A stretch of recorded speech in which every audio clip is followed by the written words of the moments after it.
Didik TV KPM. Inilah dia slot menengah rendah Didik TV KPM bersama saya Irfan, dan tentunya kita bersama dengan Cikgu Rozan hari ini mempelajari mengenai zaman prasejarah. Nak tahu juga Cikgu, ada tak ciri-ciri zaman prasejarah ini sebenarnya? Okey, kita teruskan pembelajaran kita. Okey, mari kita lihat ciri-ciri kehidupan manusia zaman prasejarah. Ada 7 ciri-ciri kehidupan manusia zaman prasejarah. Okay, yang pertama ialah tempat kediaman. Yang kedua, peralatan. Yang ketiga, aktiviti pengumpulan makanan. Yang keempat, kegiatan ekonomi. Yang kelima, Kita ada organisasi sosial. Baik. Yang keenam, kepercayaan. Dan yang ketujuh ialah kesenian dan kebudayaan. Okey, mari kita lihat penerangan tentang tempat kediaman masyarakat zaman prasejarah. Pada zaman Paleolitik, tumpuan utama pertempatan ialah gua dan lubang bawah tanah. bawah tanah Cikgu. Ya, sebab masyarakat zaman Paleolitik ni mengamalkan kehidupan berpindah randah. Betul, Cikgu. Jadi mana-mana kawasan yang boleh melindungi mereka daripada hujan dan panas, mereka akan jadikan kawasan pertempatan. Mereka juga berlindung di bawah pokok dan tempat berlindung yang diperbuat daripada ranting kayu. Sebab itu salah satu contoh zaman Paleolitik tadi ialah kawasan pertempatan di Gua Niah Sarawak. Pada zaman Mesolitik, masyarakat pada zaman itu mendiami gua dan lubang bawah tanah serta tempat berlindung yang diperbuat daripada ranting kayu. Tumpuan pertempatan mereka di pinggir sungai dan laut bagi memudahkan mereka mendapatkan bekalan air dan makanan. Okey, itu perbezaan antara Mesolitik dan Paleolitik Cikgu. Ya. Kalau Mesolitik ni mereka dah bertumpukan kepada sungai. Ya, maksudnya mereka dah pandai menggunakan sungai untuk mencari sumber makanan. Baik. Okey, seterusnya zaman Neolitik. Okey, kita lihat di gambar rajah ini ada gambar pertempatan ataupun kawasan kediaman masyarakat zaman Neolitik yang tinggal secara menetap. Dah ada rumah lah Cikgu. Maksudnya dia dah ada, bukanlah rumah, Bukan maksudnya rumah. dia dah ada satu tempat kediaman yang tetap. Maksudnya dah tak berpindah randah. Dan mereka memilih untuk tinggal di lembah sungai dan kawasan pesisiran pantai. Mereka membina rumah yang diperbuat daripada batu, tanah liat dan kayu. Maksudnya bukanlah struktur rumah macam yang sekarang. Maksudnya kita panggil dia rumah sebab dia di kawasan yang tetap. Yang tetap dekat situ je, tak pindah dah. Ya. Okey, Seterusnya kita lihat tempat kediaman bagi masyarakat pada zaman logam. Mereka tinggal di kawasan kediaman yang lebih baik, di mana kawasan binaannya diperbuat daripada batu, tanah liat dan kayu serta lebih tersusun. Maknanya mereka dah pandai membina satu pertempatan yang teratur. Dan memilih pesisiran pantai dan lembah sungai untuk mudah mendapatkan bekalan makanan. Baik, seterusnya kita lihat dari sudut ciri-ciri peralatan. Pada zaman Paleolitik, masyarakat menggunakan peralatan daripada kayu, batu dan tulang haiwan dan menggunakan bahan itu secara ringkas dan kasar pembuatannya. Maknanya Irfan, mereka gunakan bahan yang sedia ada di sekeliling mereka untuk hidup. Okey, kalau kayu itu bentuk macam tu, itulah yang digunakan. Ya, maksudnya kalau batu digunakan untuk memecahkan daging dan sebagainya. Baik, mereka tidak ada kemahiran lagi untuk membentuk dan sebagainya. Pandai. Okey, kita lihat zaman Mesolitik. Mesolitik, masyarakatnya menggunakan peralatan yang diperbuat daripada kayu, batu dan tulang haiwan dan pembuatannya lebih halus dan kemas. Dan mereka juga menggunakan panah semasa memburu binatang dan menggunakan perangkap untuk menangkap ikan. Maksudnya kita lihat perkembangan sedikit teknologi berbanding zaman Paleolitik. Dari segi zaman Neolitik, peralatan zaman ini lebih halus dan kemas dan terdapat pelbagai peralatan termasuk alat untuk menggali dan roda. Pada zaman logam pula, saya ingin tunjukkan di sini sekejap. Ini ialah peralatan batu yang digunakan pada zaman Neolitik. Okey. Macam mana murid-murid sekarang?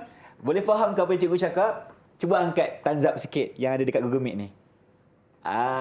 Okey, nampaknya semua dah angguk cikgu. Jom kita teruskan. Okey, kita teruskan zaman logam. Peralatan pada zaman logam, pada masa ini masyarakat dah mula bijak untuk mencipta peralatan yang diperbuat daripada logam. Pembuatan ini seiring dengan pengetahuan manusia dengan teknologi dan peralatan diperbuat daripada tembaga, besi dan gangsa. Baiklah, seterusnya kita lihat ciri yang kedua, aktiviti pengumpulan makanan. Pada zaman Paleolitik, bagaimana masyarakat mengumpul makanan? Kegiatan mengumpul makanan dilakukan dengan memburu binatang, mengumpulkan buah-buahan, cendawan, bijirin dan pucuk tumbuhan yang tumbuh liar di dalam hutan. Masyarakat zaman Mesolitik pula menjalankan aktiviti mengumpul makanan dengan mengumpulkan kerang, siput yang ditemui di pinggir sungai dan laut. Kita lihat pula aktiviti pengumpulan makanan pada zaman Neolitik.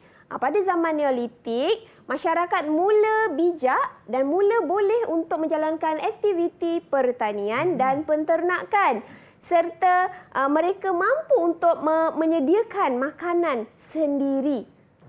Selain itu, kita lihat pula semasa zaman logam, aktiviti pengumpulan makanan tidak lagi bertumpu kepada aktiviti pertanian. Sebaliknya, mereka sudah boleh menjalankan aktiviti perdagangan secara tukar barang. Jadi kegiatan ini membolehkan mereka memperoleh makanan yang cukup sebab mereka menjalankan aktiviti pertukaran barang dengan masyarakat yang lain. Okey, seterusnya kita lihat kegiatan ekonomi empat zaman ini.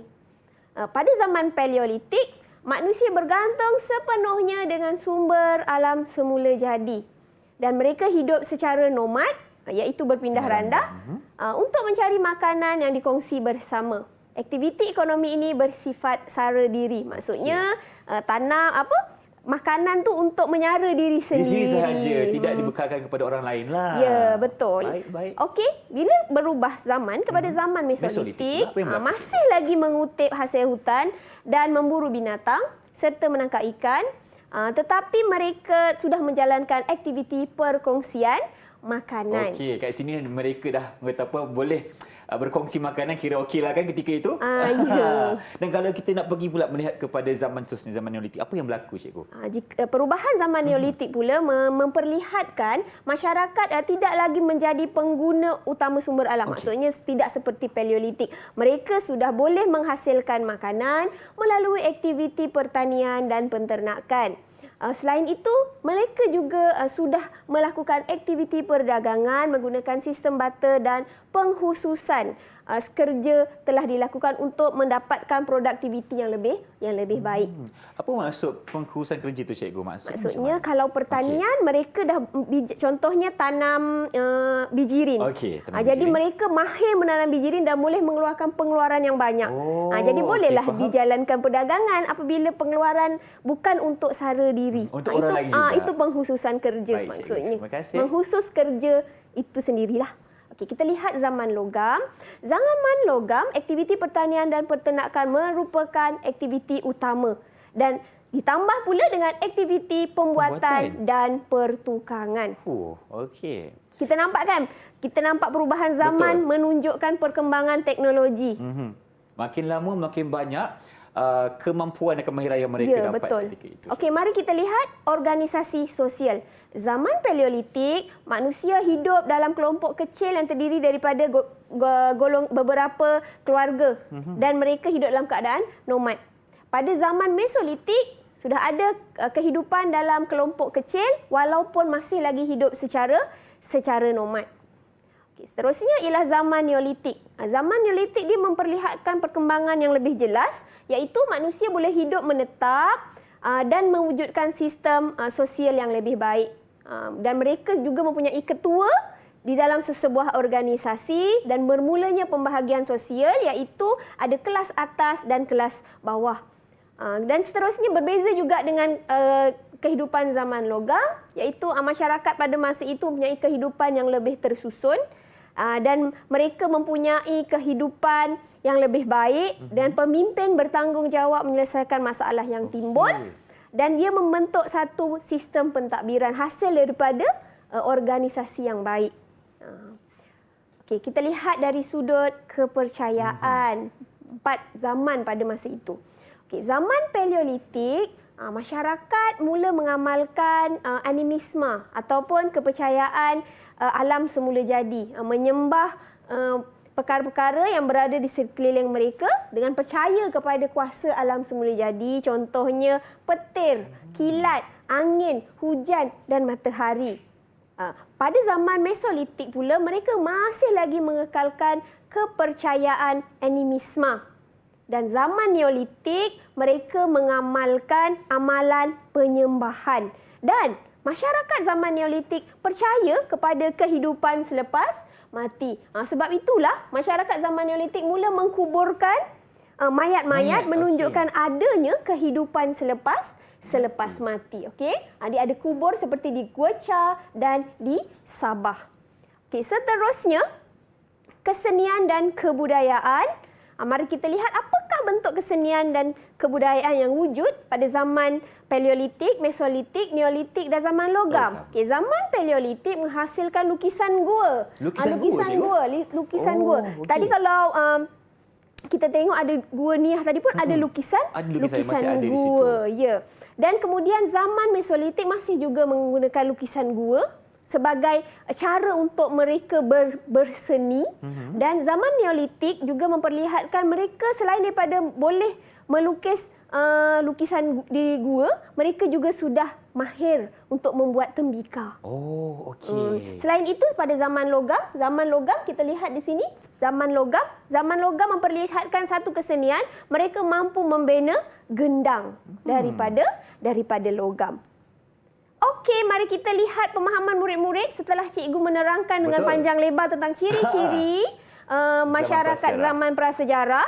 Okey, untuk soalan yang pertama, untuk ciri-ciri masyarakat zaman prasejarah, mengapakah masyarakat Mesolitik memilih pinggir sungai dan laut untuk membina pertempatan? Okey, cikgu nak murid-murid cuba jawab soalan. Siapa nak cuba angkat tangan? Kalau fokus tadi boleh jawab. Mesti punya. Okey, siapa? Silakan. Ramainya kita nak pilih. Cikgu pilih siapa? Cikgu nak siapa minta si bunga, Ainur Damia. Silakan Ainur. Apakah jawapannya? Masyarakat Mesolitik memilih pinggir sungai dan laut untuk membina pertempatan untuk memudahkan mendapatkan bekalan makanan dan sumber air. Okey, untuk mendapatkan bekalan makanan dan sumber air, cikgu katanya. Okey, so kata kunci tadi memilih pinggir sungai dan laut. Mari kita lihat, murid-murid di rumah juga boleh lihat contoh jawapan. Masyarakat Mesolitik memilih pinggir sungai dan laut untuk membina pertempatan bagi memudahkan mereka mendapatkan bekalan makanan dan sumber air. Okey, cikgu bagi berapa bintang, cikgu? 5 bintang untuk Ainur Damia. Okey, baik. Itu untuk Ainur. Soalan seterusnya, siapa pun nak jawab? Silakan, cikgu. Okey, mari kita lihat untuk soalan seterusnya. Nyatakan aktiviti ekonomi masyarakat zaman Neolitik. Apa yang mereka lakukan? Siapa nak cuba jawab untuk soalan ini? Sila angkat tangan. Okey, kita ambil pula Muhammad Syamil Zikri. Silakan Syamil.